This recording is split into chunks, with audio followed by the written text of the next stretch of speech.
this short tutorial, I will show you how to change the text tone on your iPhone. Changing the text tone allows you to personalize your device and differentiate between different types of notifications. Follow these simple steps to customize your iPhone's text tone easily.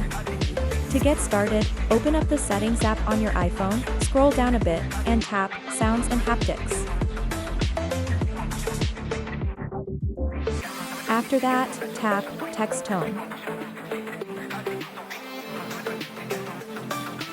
And now you can tap and select any of these tones to be your text tone. Just tap on anything you like, and it will play a little preview of what it's going to sound like.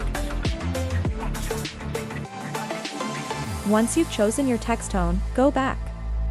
So that wraps up this tutorial.